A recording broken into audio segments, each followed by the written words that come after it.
Dampak kemarau panjang, 42,5 hektar lahan pertanian di Provinsi Jambi gagal panen. Buruh pelaku korupsi MTN Kejati Jambi libatkan Kejaksaan Agung dan Interpol. 13 parpol di Kabupaten Tanjung Jabung Timur belum serahkan RKDK.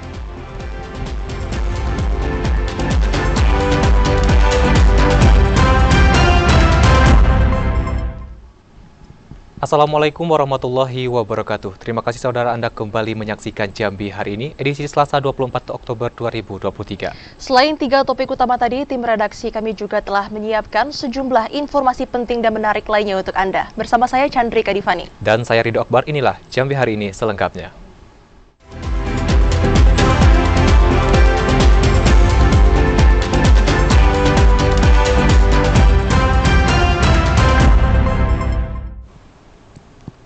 Saudara mewaspadai peningkatan kasus kebakaran hutan dan lahan di tengah fenomena El Nino yang terjadi tahun 2023, status siaga karhutla Provinsi Jambi yang akan berakhir 30 November berkemungkinan diperpanjang hingga Desember 2023.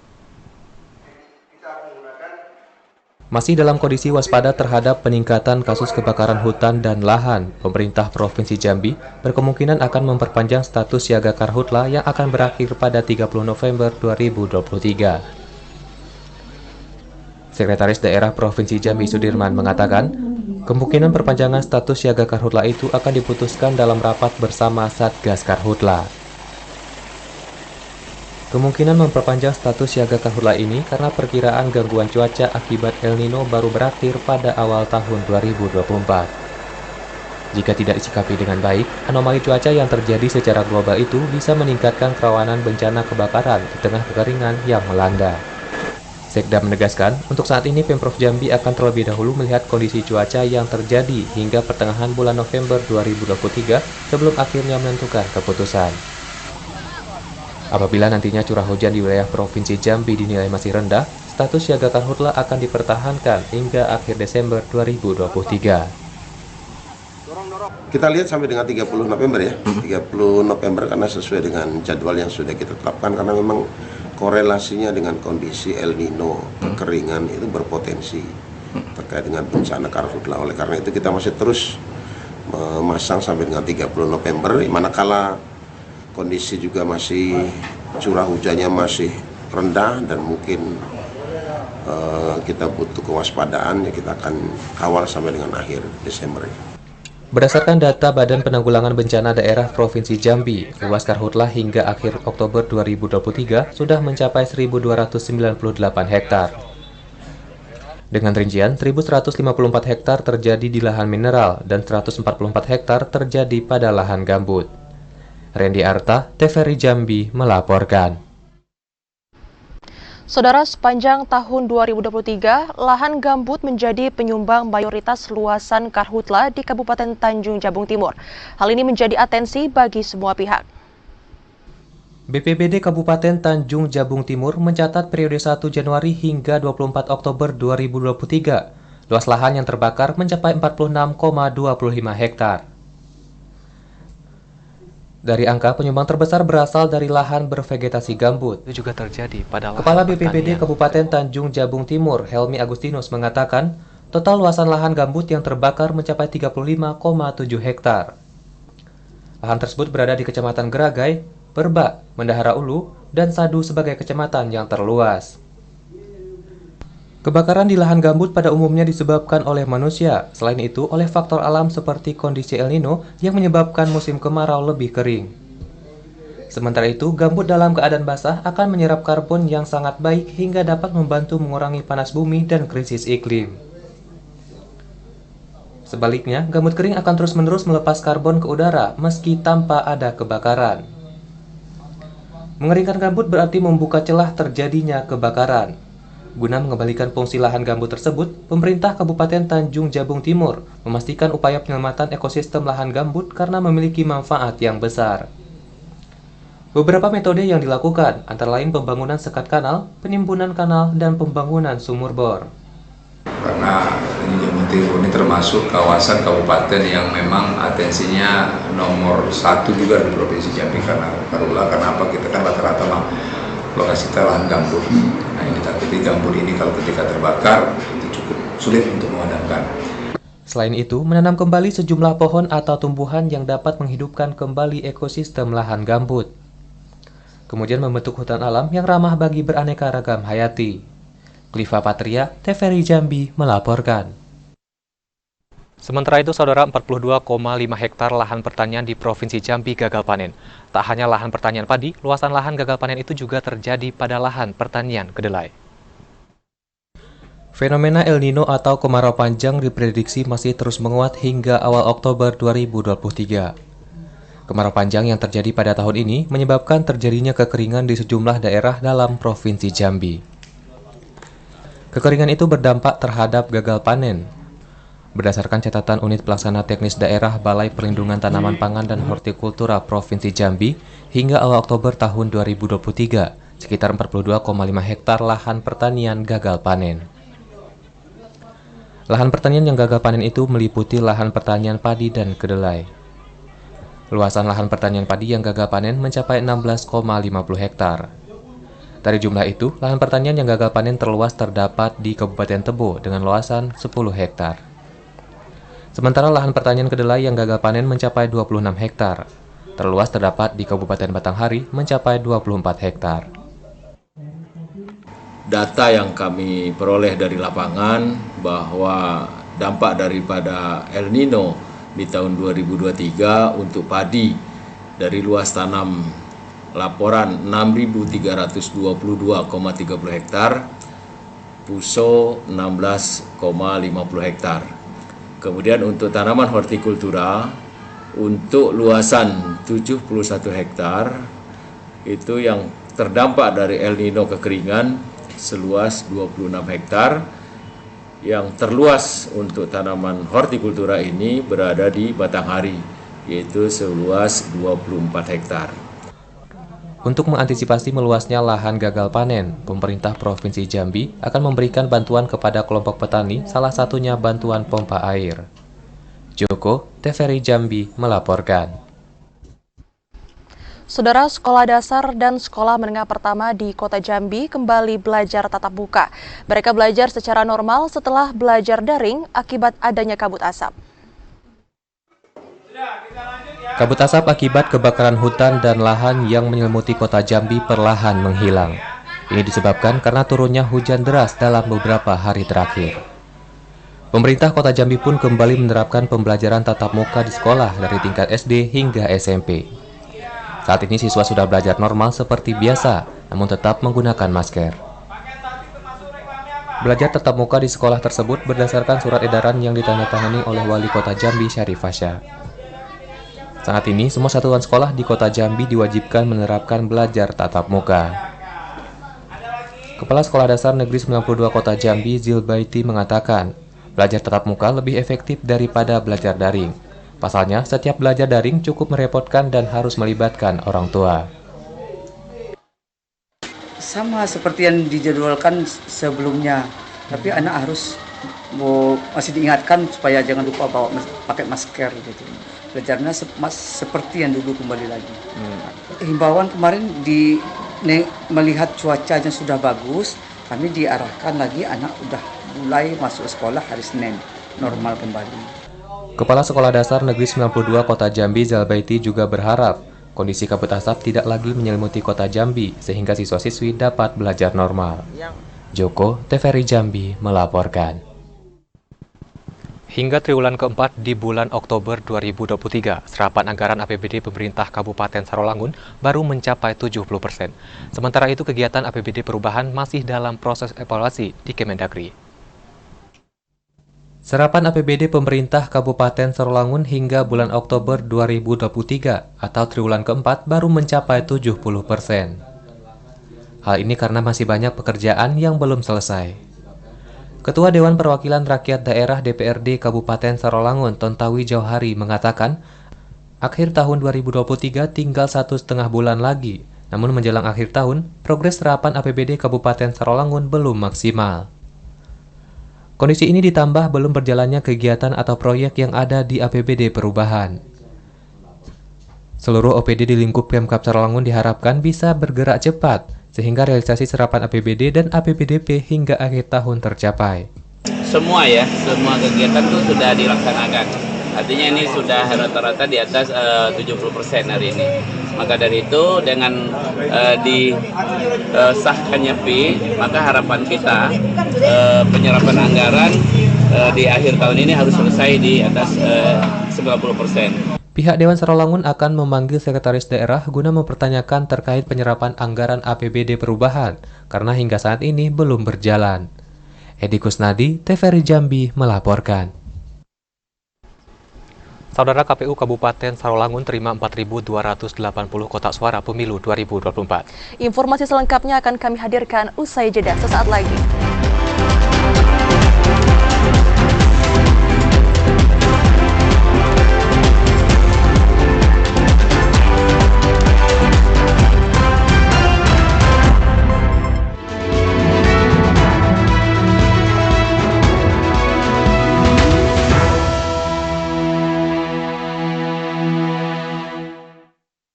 Terima kasih Anda masih setia bersama kami dalam segmen Menuju Pemilu 2024.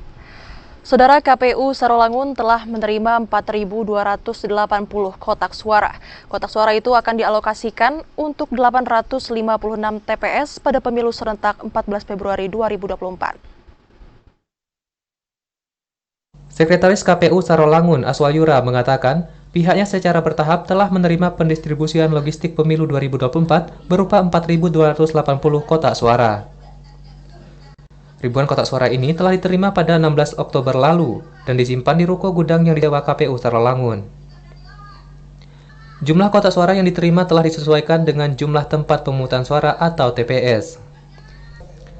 Setiap TPS nantinya akan ditempatkan 5 kotak suara. Kotak suara yang disimpan di gudang KPU berbahan duplek keraton kedap air. Kotak suara ini akan digunakan untuk pemilihan umum pemilu dan pilkada serentak 2024. 4.280 Kotak untuk berapa TPS? sebanyak 856 TPS. Untuk bilik direncanakan minggu keempat Oktober. Untuk tinta kabel tis direncanakan di minggu pertama bulan November. Dalam waktu dekat, KPU Sarolangun dijadwalkan akan kembali menerima logistik pemilu, seperti bilik suara pada 26 dan 27 Oktober mendatang. Sementara kabel tis dan tinta pada awal November 2023. Edi Kusnadi, TVRI Jambi melaporkan. Sementara itu, saudara, 4 dari 17 parpol telah laporkan rekening dana kampanye ke KPU Tanjabtim. Laporan rekening dana kampanye harus diserahkan 1 hari jelang masa kampanye. KPU Kabupaten Tanjung Jabung Timur berharap seluruh partai politik peserta pemilu 2024 segera menyerahkan rekening khusus dana kampanye atau RKDK. Komisioner KPU Kabupaten Tanjung Jabung Timur, Nurwansyah, mengatakan ada 17 parpol yang akan mengikuti kontestasi pemilu 2024 di Kabupaten Tanjabtim. Dari 17 parpol, hingga saat ini baru 4 partai politik yang telah menyerahkan RKDK. 4 partai politik itu yakni Partai Amanat Nasional, Partai Keadilan Sejahtera, Perindo, dan Partai Gelora. Partai politik peserta pemilu 2024 memiliki batas waktu hingga 27 November 2024 untuk menyerahkan RKDK. RKDK meliputi laporan awal dana kampanye, laporan penerimaan sumbangan dana kampanye, serta laporan penerimaan dan pengeluaran dana kampanye. KPU Tanjabtim siap membantu proses pembukaan RKDK yang dilakukan partai politik, termasuk menjadi perantara ke pihak bank. Rekening dana kampanye ini ditutup sampai H-1 sebelum kampanye itu dimulai, yaitu di tanggal 27 November 2023. Kalau untuk peserta pemilu include dengan partai politiknya masing-masing. Partai politik wajib membuat dan menyerahkan RKDK ke KPU sesuai Undang-Undang Nomor 7 Tahun 2017 tentang Pemilu. Kewajiban ini untuk memastikan dana kampanye digunakan sesuai peruntukannya. Cliva Patria, TVRI Jambi melaporkan.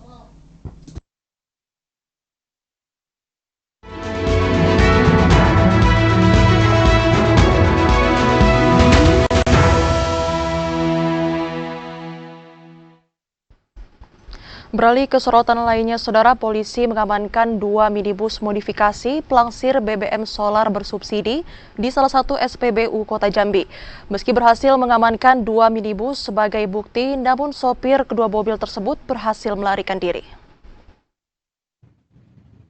Subdit Gasum di Samapta Polda Jambi menggagalkan upaya peredaran BBM solar bersubsidi secara ilegal. Dari pengungkapan itu, polisi mengamankan 2 unit mobil minibus. Kedua minibus itu diamankan saat mengantri di SPBU PAL 10, Kota Jambi. Dari hasil penggeledahan, tangki minibus didapati telah dimodifikasi, sehingga mampu menampung BBM solar melebihi kapasitas tangki. Diduga BBM solar subsidi itu akan diecerkan ke armada angkutan batu bara. Kedatangan polisi ke SPBU diduga telah diketahui sopir 2 minibus, sehingga berhasil melarikan diri. Hari ini atau tadi pagi itu personil di Samapta Polda Jambi mengamankan 1 unit mobil Sepenter yang di situ di dalamnya ada tangki modifikasi yang mencoba mengisi ya, tapi belum sempat mengisi, diamankan oleh personil di Samapta.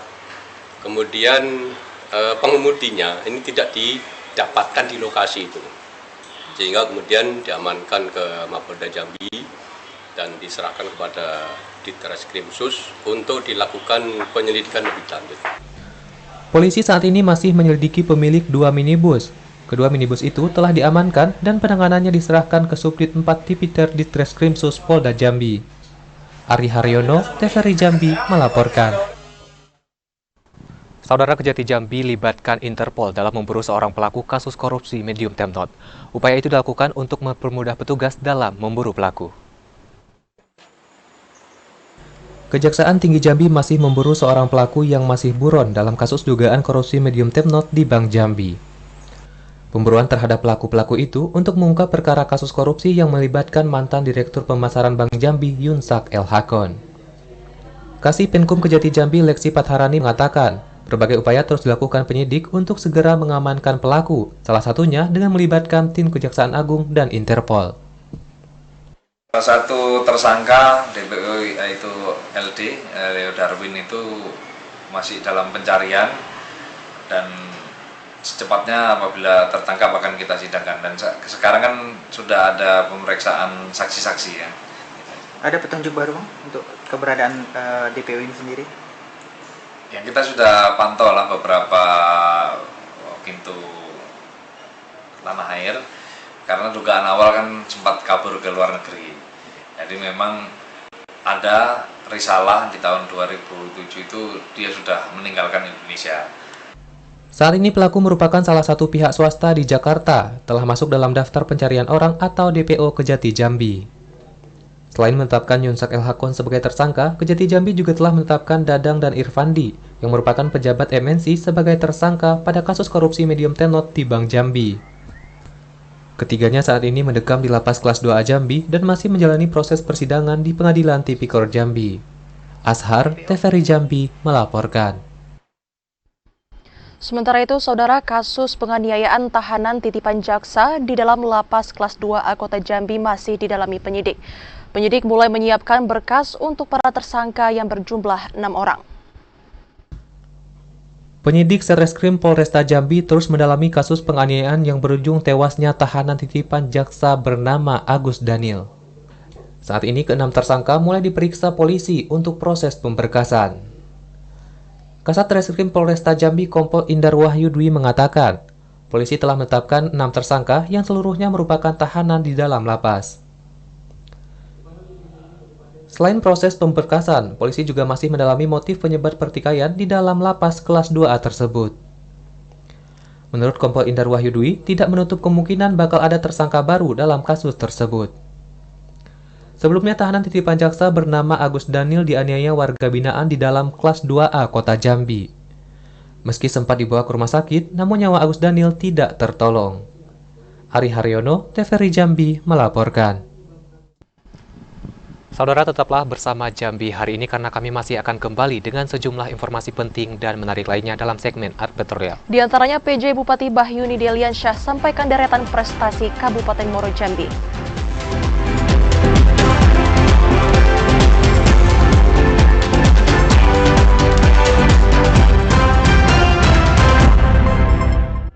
kasih saudara, Anda kembali di Jambi hari ini dalam segmen Advertorial. Saudara, pejabat Bupati Bahyuni Deliansyah memaparkan berbagai capaian prestasi yang diterima Kabupaten Muaro Jambi pada tahun 2023. Hal itu disampaikan Bahyuni Deliansyah saat paripurna HUT ke-24 Kabupaten Muaro Jambi.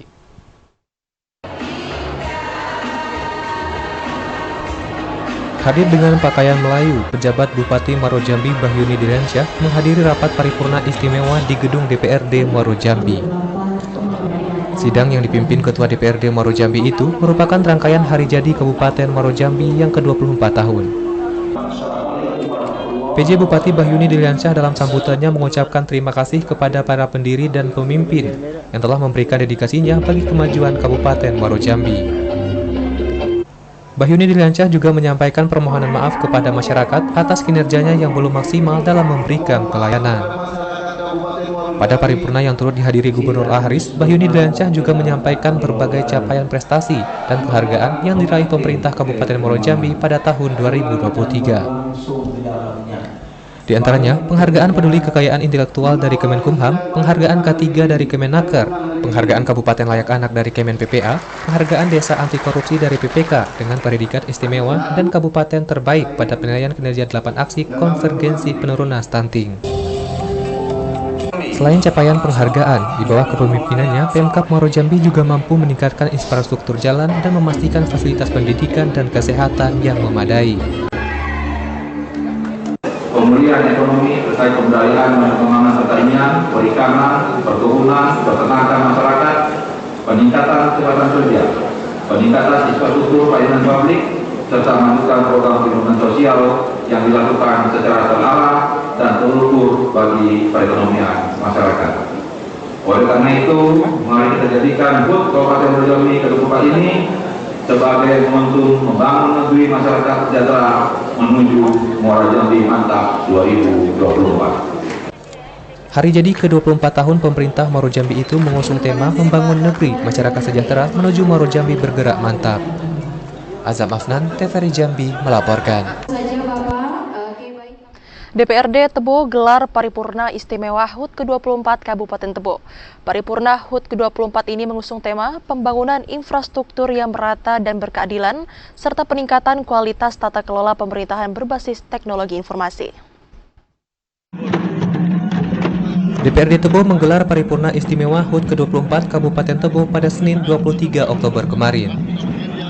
Tak hanya dihadiri Gubernur Jambi, paripurna hari jadi ke-24 tahun Kabupaten Tebo ini juga dihadiri anggota DPD dan DPR RI Dapil Jambi, Ketua DPRD Provinsi Jambi, mantan Bupati dan Wakil Bupati Tebo Sukandar Hamdi dan Cahlan, serta tokoh masyarakat lainnya. Seluruh tokoh yang hadir memberikan dukungan dan mengapresiasi capaian yang telah diraih pemerintah Kabupaten Tebo di usianya ke-24 tahun. HUT ke-24 Kabupaten Tebo ini mengusung tema pembangunan infrastruktur yang merata dan berkeadilan, serta peningkatan kualitas tata kelola pemerintahan berbasis teknologi informasi. Apa yang sudah Tebo raih selama mereka berdiri, hanya sudah usahanya ke 24 tahun. Itu capaian yang sudah berhasil ada, yang belum juga ada, sedang juga ada. Nah, semuanya menjadi motivasi bagi pemerintah Tebo, masyarakat ini untuk bekerja lebih giat ke depannya. Hari ini kita mengadakan ulang tahun, seperti yang disampaikan Pak Gubernur tadi. Ketika ini kita juga ajang evaluasi bagi kita, apa yang sudah kita raih dan apa yang sudah kita lakukan, apa yang belum. Tentunya yang sudah kita raih kita pertahankan, yang belum ini akan menjadi ukuran dan kita ke depan supaya harapan kita di usia 24 ini sebagaimana harapan masyarakat Kabupaten Tebo, semoga Kabupaten Tebo menjadi kabupaten yang lebih dewasa, nantinya lebih maju, dan mudah-mudahan ke depan Kabupaten Tebo bisa lebih sejahtera lagi. Rapat paripurna yang menjadi salah satu rangkaian peringatan HUT ke-24 Kabupaten Tebo ini dibuka oleh Ketua DPRD Kabupaten Tebo Mazlan. Intizam, TVRI Jambi melaporkan. Sementara itu, saudara, pejabat Bupati Merangin Mufti Said menghadiri tablik akbar dalam rangka Hari Santri Nasional tahun 2023. Kegiatan yang digelar di Masjid Agung Baitul Makmur Dusun Bangko itu menghadirkan penceramah kondang Ustadz Ahmad Faris. Pada tablik akbar yang dihadiri 4.300 santri dan santriah pondok pesantren se-Kabupaten Merangin itu, diisi tausiah oleh penceramah kondang Ustadz Ahmad Faris. Pejabat Bupati Merangin Mukti Said menyampaikan, peringatan Hari Santri Nasional tahun 2023 mengusung tema Jihad Santri Jayakan Negeri. Tema itu selaras dengan tujuan utama penyelenggaraan tablik akbar, yakni untuk lebih mengingat dan meningkatkan ketakwaan kepada Allah Subhanahu wa Ta'ala, serta meningkatkan kesadaran masyarakat dalam menjalankan syariat dan syiar Islam dalam kehidupan sehari-hari. Mukti Said mengajak seluruh komponen yang hadir untuk bekerja lebih keras dalam menjemput kemakmuran yang dijanjikan Allah Subhanahu wa Ta'ala dalam Al-Quran, yakni demi terwujudnya kesejahteraan rakyat secara keseluruhan, khususnya di Kabupaten Merangin. Dengan memperingati Hari Santri ini, ya insya Allah Allah akan memberikan rahmatnya, terutama untuk Kabupaten Merangin yang kita cintai ini. Mudah-mudahan doa para alim ulama, anak-anak santri ya berdoa memohon petunjuk agar masyarakat Merangin ini sejahtera, aman, tentram. Itu yang kami harapkan. Ustadz Ahmad Faris dalam tausiahnya memotivasi para santri untuk fokus belajar hingga selesai pendidikan. Ustadz Ahmad Faris mengajak seluruh elemen masyarakat yang hadir untuk meningkatkan keimanan dan ketakwaan kepada Allah Subhanahu wa Ta'ala. Ramadan Cerita Kasa, TVRI Jambi melaporkan. Saudara Wakil Bupati Bungo Safrudin Dwi Aprianto menjadi Inspektur Upacara Bendera di SMP Negeri 1 Kecamatan Pelepat Ilir. Seluruh pelajar diingatkan untuk menjauhi narkoba. Wakil Bupati Bungo Safrudin Dwi Aprianto menjadi Inspektur Upacara Bendera di SMP Negeri 1 Pelepat Ilir, Kabupaten Bungo. Di hadapan ratusan pelajar, Safrudin Dwi Aprianto mengingatkan seluruh pelajar agar menjauhi narkoba.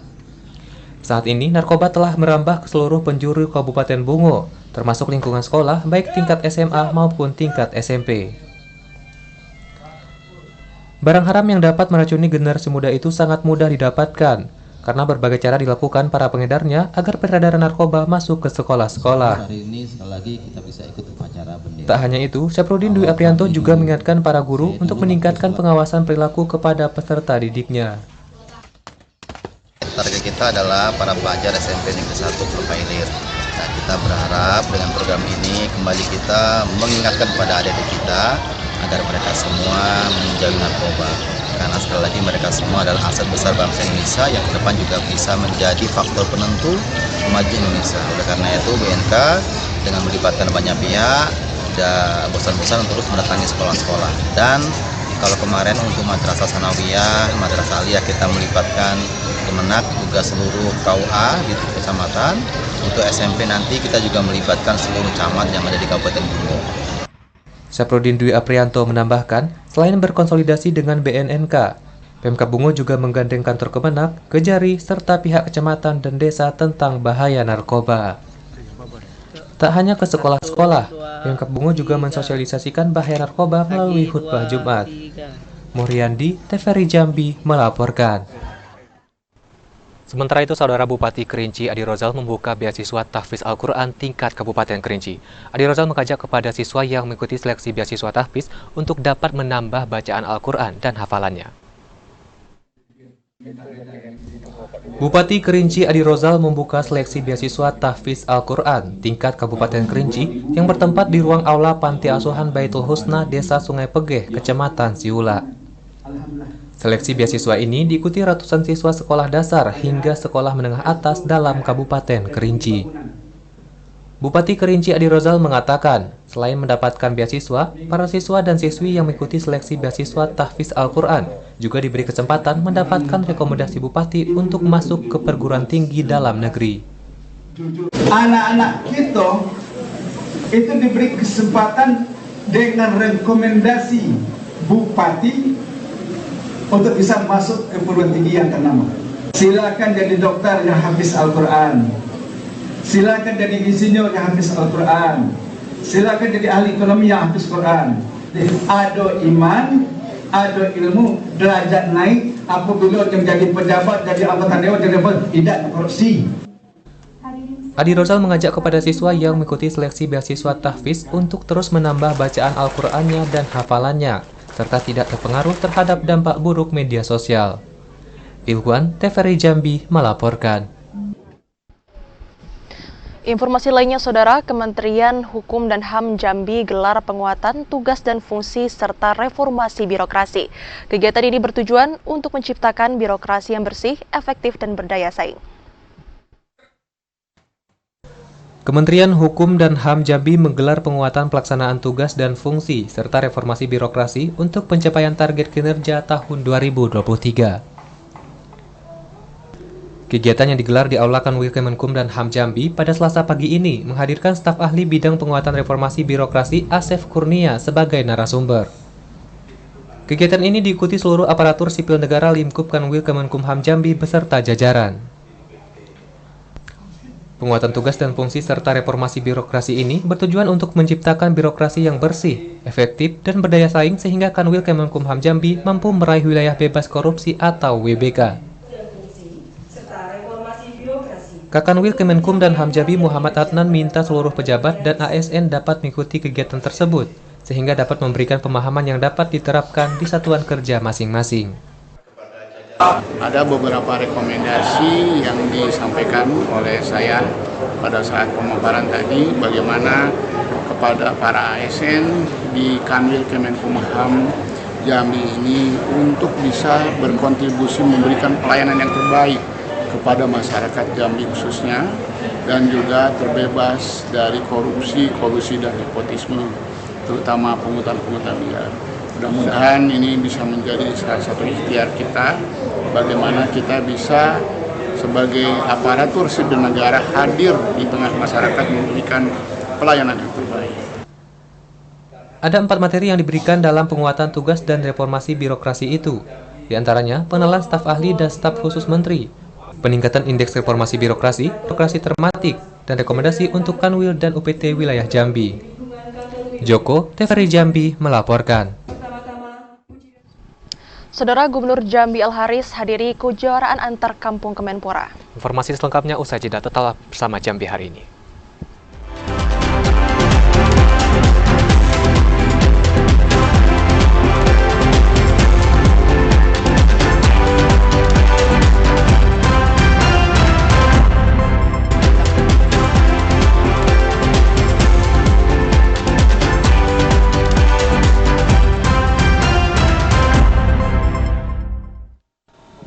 Terima kasih saudara, Anda kembali di Jambi hari ini. Menjaga stabilitas harga barang dan penurunan angka stunting menjadi catatan penting bagi Pemkab Muaro Jambi.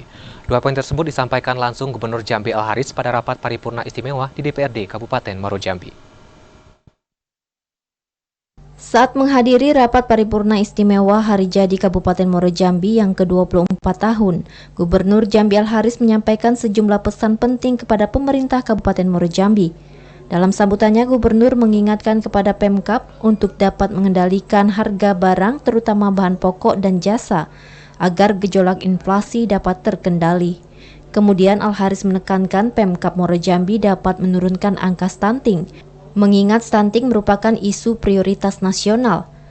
Di hadapan para pemangku kebijakan yang hadir pada paripurna istimewa, Gubernur juga berharap potensi sumber daya alam yang dimiliki dapat dikelola dengan baik dan indeks pembangunan manusia dapat ditingkatkan.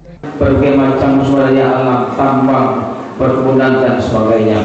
Oleh karena itu, kekayaan yang ada ini tinggal kita kelola dengan baik, insya Allah akan menambah menjadi PAD bagi negeri Muaro Jambi ini. Paripurna istimewa yang berlangsung Selasa pagi 24 Oktober 2023 juga turut dihadiri tokoh masyarakat Muaro Jambi. Masyarakat berharap di usia 24 tahun Muaro Jambi semakin mantap dan lebih maju. Azam Afnan, TVRI Jambi melaporkan. Saudara, Gubernur Jambi Al-Haris menghadiri dan membuka Pekan Kebudayaan Kenduri Sewarna Bumi di Kabupaten Tebo. Kegiatan yang dihadiri ratusan masyarakat ini menampilkan pertunjukan drama kolosal Sultan Taha. Kegiatan Pekan Kebudayaan dalam rangkaian Kenduri Sewarna Bumi dibuka langsung oleh Gubernur Al-Haris yang didampingi Dirjen Perfilman Musik dan Media Ahmad Mahendra, PJ Bupati dan unsur pimpinan pemerintah daerah Kabupaten Tebo. Dalam sambutannya, Al-Haris mengapresiasi kegiatan Pekan Kebudayaan Rangkaian Kenduri Swarna Bumi dalam memeriahkan HUT ke-24 Kabupaten Tebo.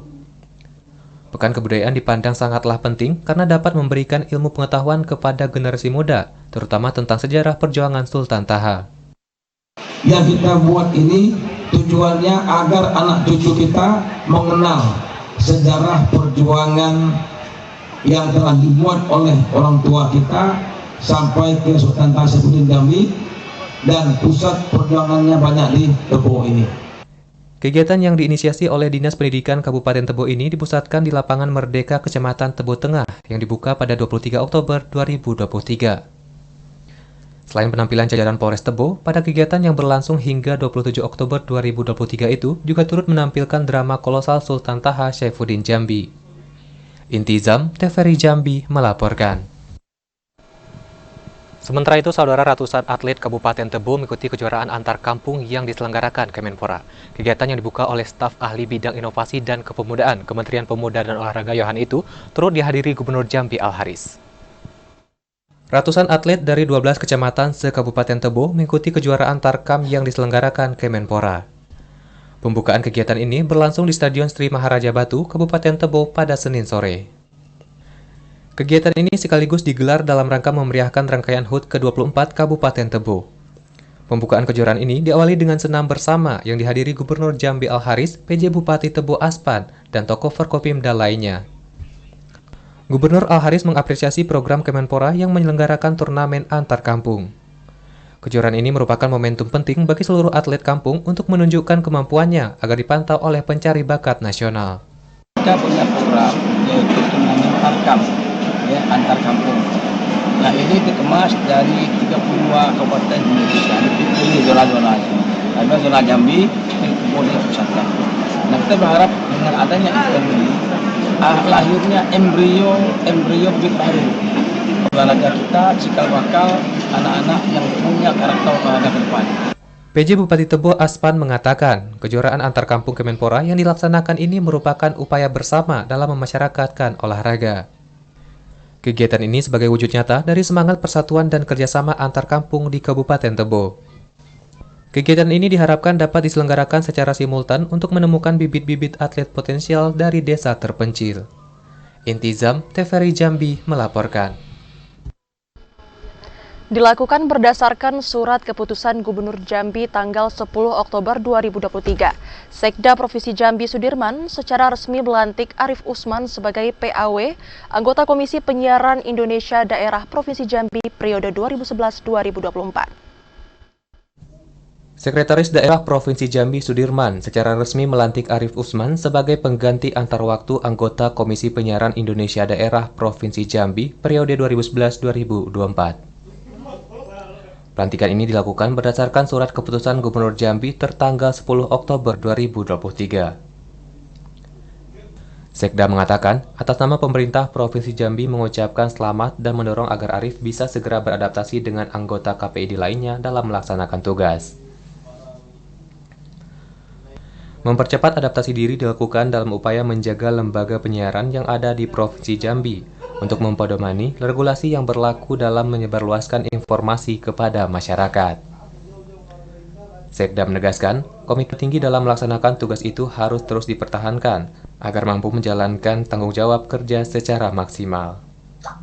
Memastikan lembaga penyiaran mematuhi rambu-rambu penyebarluasan informasi yang baik ini juga dalam upaya mendukung percepatan pembangunan daerah. Melantik Komisioner KPID Provinsi Jambi ya, pergantian antara waktu 2021-2024. Pertama, atas nama pemerintah Provinsi Jambi mengucapkan selamat kepada Saudara Arif Usman, PAW KPID Provinsi Jambi.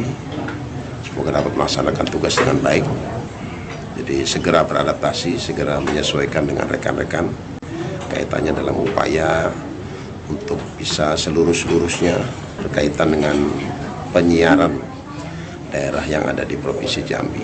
Pelantikan PAW di tubuh Komisi Penyiaran Indonesia Daerah ini tepatnya dilakukan di ruang rapat Sekretaris Daerah Provinsi Jambi. Randy Arta, TVRI Jambi melaporkan. Dan saudara, informasi tadi sekaligus menutup perjumpaan Jambi hari ini. Terima kasih atas perhatian dan kebersamaan Anda. Saya Ridho Akbar. Dan saya Chandrika Divani bersama kerabat kerja yang bertugas pamit undur diri. Wassalamualaikum warahmatullahi wabarakatuh dan sampai jumpa.